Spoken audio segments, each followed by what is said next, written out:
Appendix 9, Textual Analysis of Ancillary Texts. This poster is from the Arctic Monkeys tour.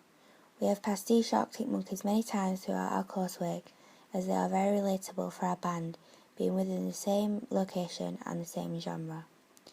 What I mainly have pastiche about this particular poster is the colouring is the same as we are using as a whole house style for our band, so we can pastiche the idea of white text onto this black background and the black and white photo. This will create synergy for our band. The choice of photograph shows Alex Turner clearly, as he is the star persona of the band. He is easily recognisable among mainstream and indie music and pop culture, so he is the only one needed to be on the photograph. But I am trying to advertise my whole band as a new to the scene indie band, and because of this I am not going to pastiche this photo. However, it is a very good wide shot of him, especially for advertising the tours, as it has audience members in. This poster is also an Arctic Monkeys poster on a black background. Although there is no photo and there is no album advertisement, I am going to pastiche the layout and colour of the text. This is because it is very clear to the target audience who is being advertised, and clear for them to read the information which will appeal to our imaginary entity, a theory by Yen Ang, 1991, who are 16 to 24-year-old indie and also mainstream kids, which are 60% male.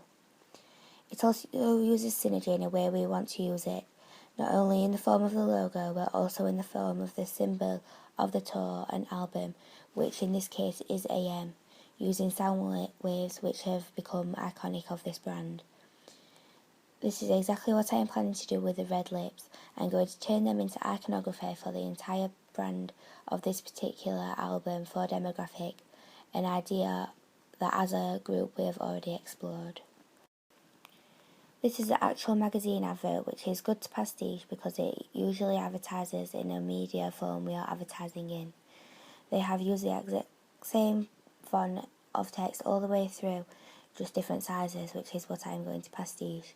It also has the release date on it, which is an obvious code and convention of an advert. Underneath it has a small icon of the record label and a website to visit, which is also a code and convention. This is a magazine advert for The Killers. It has a clear purpose, and that is to advertise the album, which is clearly out on the 20th of May. The image is a shot of the whole band, which I am going to pastiche, except from all my band members are going to be directly looking at the camera to attract audience attention.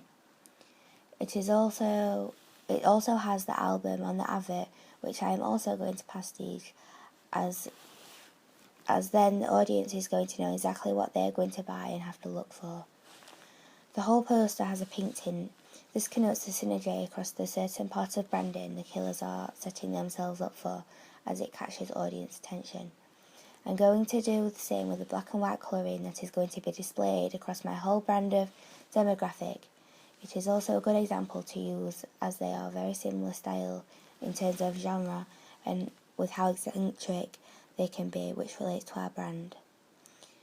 The lead singer of The Killers is directly looking at the camera, which attracts audience attention, which is a good idea for our band. This is the main digipack I am going to pastiche for my own digipack. I'm going to pastiche the text mostly, as it will go with the house style of doing all the same font, the exact same. The text is the songs on the CD on one side, then all the bonus features on the bonus DVD on the other side, which is a good idea as it gives a clear indication between the different discs. The barcode and the information at the bottom is placed in a good position in relation to the photograph, as it does not distort neither the text or the image. The Coldplay Digipack is a really good example of a digipack. It has a lot of content on it and keeps a house style theme running through the whole digipack, with even the text lines lining up perfectly. I aim to pastiche this amount of precision with everything that is identical, for example my two CDs actual being identical. It also has black and white theme, but the other way around to my theme, which is more black heavy, so we will be challenging this in relation to pastiching this particular style which is related to our genre. The back of this album cover is very different to what is a usual code and convention because it has a photograph on the back of it. And although this is an album cover, not a digipack, I wanted to analyse it because it is in black and white, which is the house style for my band. It also has no numbers for the songs, which in my opinion just makes it look neater and connote a bit of elegance. This especially ties in with the photograph I am planning to use for the back cover image of a chandelier.